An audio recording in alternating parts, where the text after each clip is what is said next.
स्वप्ना खुशबू चॅनलमध्ये तुम्हा सर्वांचे स्वागत आहे. फ्रेंड्स, आजच्या व्हिडिओमध्ये आज आपण श्री नारद मुनीविषयी कथा जाणून घेणार आहोत. त्याआधी तुम्ही जर चॅनलवर नवीन असाल तर चॅनलला सबस्क्राईब करा. हिंदू धर्मातील कल्पनेनुसार नारद मुनी हे ब्रह्मदेवांच्या 7 मानस पुत्रांपैकी एक आहेत.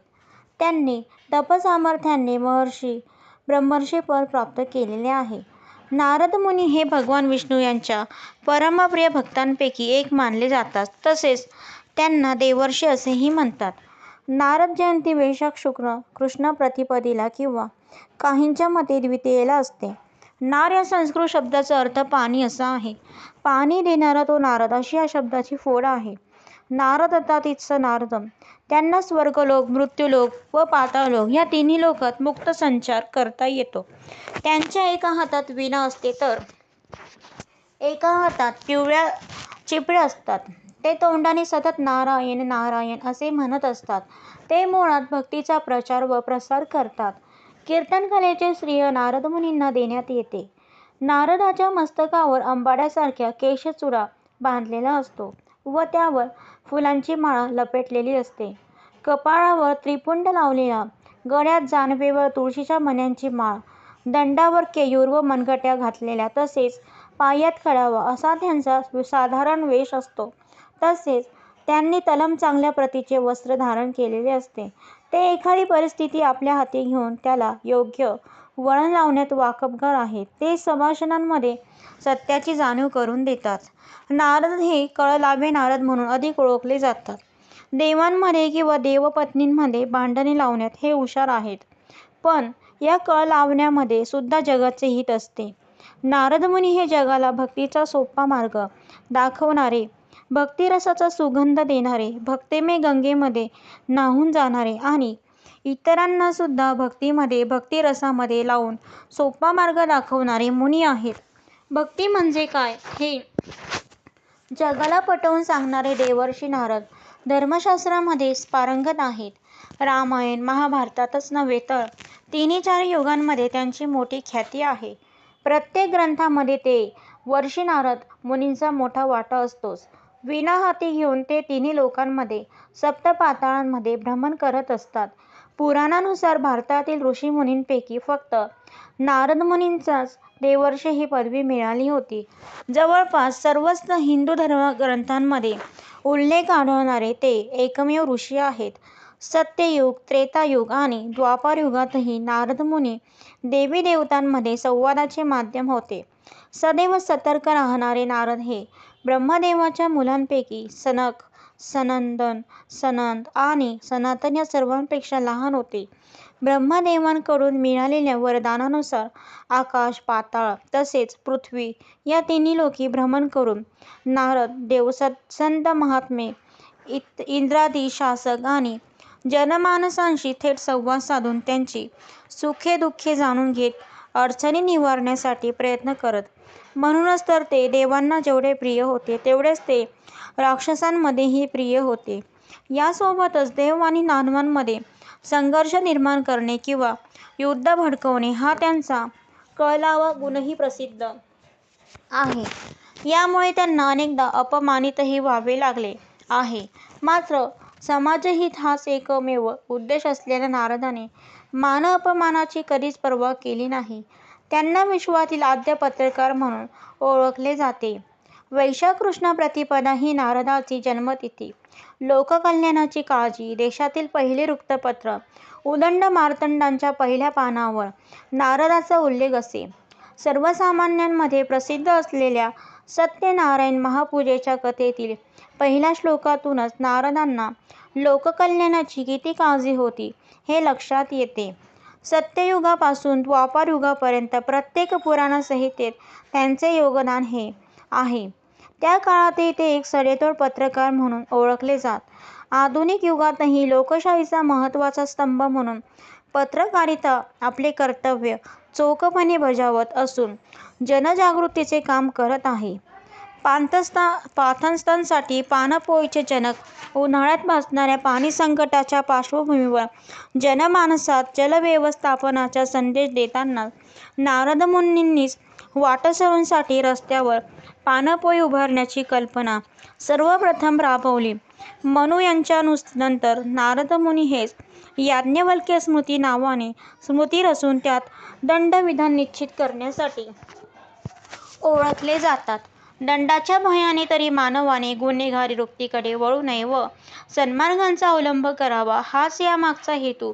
या दंडविधानाच्या सहाय्याने हजारो वर्षांपासून समाजव्यवस्थेला एक शिस्त लावण्यात नारदाचे योगदान देश चालवण्यात घटनेचे योगदान असते तसेच आहे.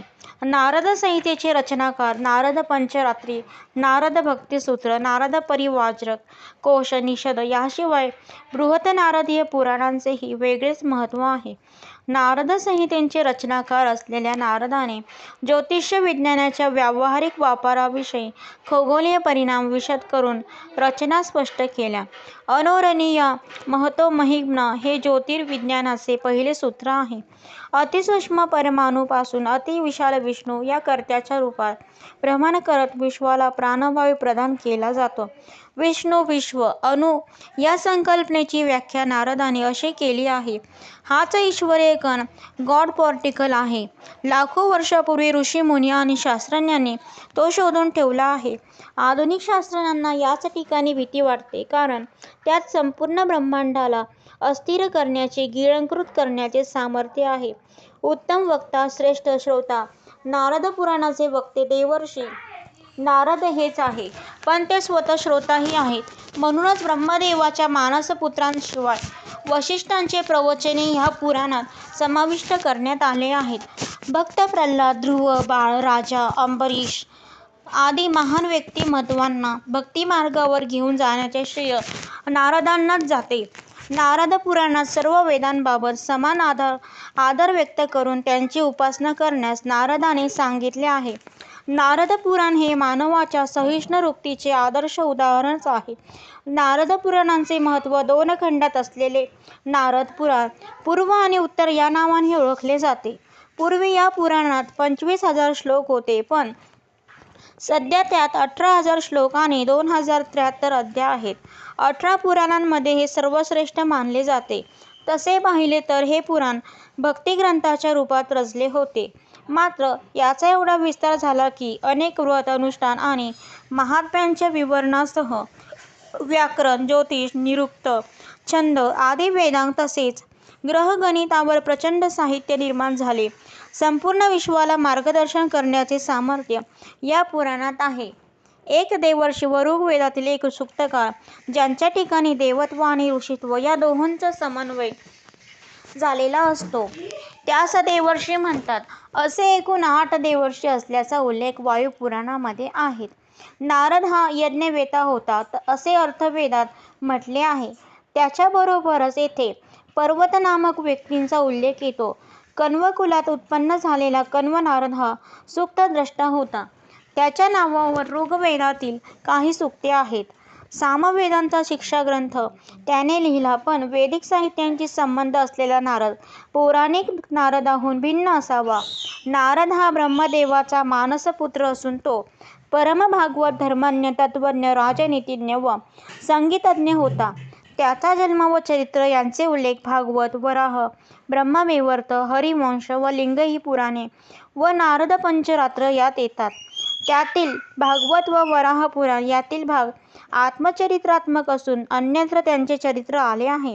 नारद नावाच्या अनेक पौराणिक व्यक्ती असाव्यात, त्यामुळे नारदाच्या जन्माच्या व कार्याच्या अनेक कथा पुराणात आढळतात व या कथांमध्ये फरक व विरोधही आढळतो, हे पुढील विवरणावरून ध्यानात येते. नारदाचे अनेक जन्म सांगितलेले आहेत. यावरूनही असे नारद होते हे सूचित होते. भागवतात तो दासीपुत्र असून वराह पुराणात त्यांच्या विप्रपुत्रत्वाचा उल्लेख येतो. या नावाच्या व्युत्पत्त्या ब्रह्मवैवर्तात येतात. नारद हा ब्रह्मदेवाच्या मानसपुत्रांपैकी एक होता. ब्रह्मदेवाने त्यास उत्पन्न केल्यावर दारसंग्रह करून प्रजा निर्माण करण्याची आज्ञा केली, पण ती त्याने प्रथम अमान्य केल्यामुळे तू यशोलुब्ध क्रीडामृग होशील, असा ब्रह्मदेवाने त्यास शाप दिला. त्याप्रमाणे उपब्रह्मन गंधर्व रूपात त्यांचा गृहस्थाश्रम झाल्यावर त्यांची शापातून मुक्तता झाली. ब्रह्मदेवाने दुसरा मानसपुत्र जो दक्ष प्रजापती यासही प्रजा उत्पन्न करण्याची आज्ञा केली. त्याने प्रथम प्रभृत्व पुत्रोत्पत्ती करून त्या मुलांना मैथुन धर्माने प्रजा उत्पन्न करण्याचा आदेश दिला. पण नारदाने त्या मुलांना विरक्त बनवून दारसंग्रहापासून परावृत्त केले. त्याचा क्रोध येऊन दक्षाने त्यास तुला गर्भवास घडेल व तू कोठेही एका ठिकाणी स्थिर होणार नाहीस असा शाप दिला. असाच अस्थिरत्वाचा शाप विवाहाची विनंती अमान्य केल्यामुळे दुर्वा नामक एका मुलीकडूनही त्यास मिळाला होता.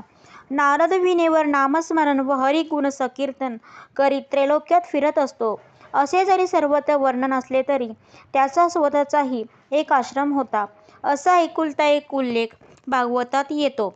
नारदाचे स्वरूप वर्णन अनेक पुराणात येते. त्यावरून तो गोर वर्णाचा, ब्रह्मतेजाने युक्त, उंच मस्तकावर जटाभार धारण करणारा, हातात वीणा असणारा, सुवर्णाचे यज्ञोपवीत धारण करणारा, चंद्रकिरणाप्रमाणे शुभ्र अशी 2 इंद्रदत्त वस्त्रे परिधान करणारा, दंडकमंडलू बाळगणारा व पाहणाऱ्यांवर एकदम छाप पाडणारा होता असे दिसते.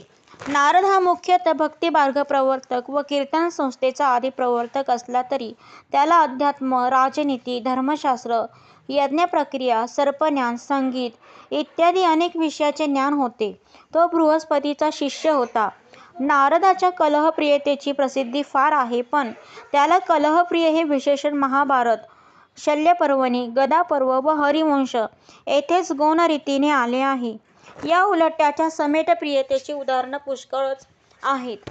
नारदाने इतरांस शाप दिल्याची फक्त 2च उदाहरणं आहेत पण हे शाप अनुग्रह रूप होते.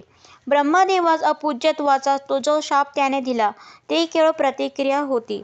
त्याने अनेकांना ज्ञानप्रवृत्त केले व भक्ती शिकवली. त्यात व्यास, वाल्मिकी, प्राचीन बर्ही अशा व्यक्ती होत्या.